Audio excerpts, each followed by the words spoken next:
ரெண்டாவது அம்மா விஜயதரணி அம்மா இன்னொன்னு சொல்றேன், தமிழ்நாட்டில் சாராயம் ஆறா ஓடுதுன்னு சொல்றீங்கல்ல, உங்க பிஜேபி ஆளுகிற மாநிலங்கள்ல வட மாநிலங்கள்ல விளம்பரமே பண்றான்.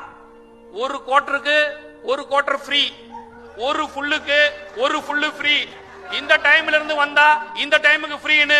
இது மட்டும் இல்லன்னு மட்டும் சேலஞ்ச் பண்ணுங்க. இன்னைக்கு இதையெல்லாம் செய்யறாங்க. சரி, அவ்வளவு தேவையில்ல, அவ்வளவு தேவையில்ல. இவ்வளவு பேசுறீங்களே நீங்க ஸ்ரீராம், இவ்வளவு பேசுறீங்களே ஸ்ரீராம், நீங்க ஆளுகிற பிஜேபி மாநிலங்களில் நான் கேக்குறேன். சரி பேசுறேன், சரி இப்படி வர, இப்ப நான் பேசுறேன், ஒரு நிமிஷம் இருங்க. உட்கார்ந்து பேசாத, உட்கார்ந்து பேசாத. அடுத்தது அடுத்தது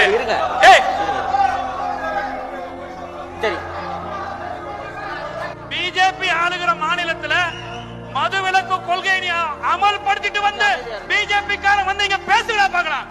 ஒரு பிஜேபி காரன் கூட அவன் ஆளுகிற மாநிலத்துல மது கொள்கைய மதுவிலக்கு கொள்கையை அமல்படுத்தாத பிஜேபி சங்கிகள் இந்த மேலையில வந்து தமிழ்நாட்டினுடைய மது கொள்கையை பற்றி பேசுவதற்கு என்ன உரிமை இருக்கிறது? என்ன யோகிதை இருக்குது? உங்களுக்கு என்ன அருகதை இருக்கிறது? நாகரிகமற்ற சங்கிகள் எல்லாம், நாகரிகமற்ற சங்கிகள் எல்லாம் தமிழ்நாட்டுக்குள்ள வந்து ஜாதி அரசியல், மத அரசியல், இன அரசியல், மொழி அரசியல், இது வேற எங்கனா வச்சுக்க. இது பெரியார் மண்ணுடா, இது தமிழ்நாடுடா. உங்க பாச்சா இங்க பலிக்காது. உங்களுக்கு அதிமுக வேண்டாம், இன்றைக்கு புதிய சங்கிகள் கிடைக்கலாம்.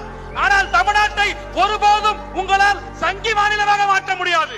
2026 திராவிட முன்னேற்ற கழகத்தின் கூட்டணியை தவிர சங்கிகளின் கூட்டணி அல்ல. வாய்ப்புக்கு நன்றி, வணக்கம்.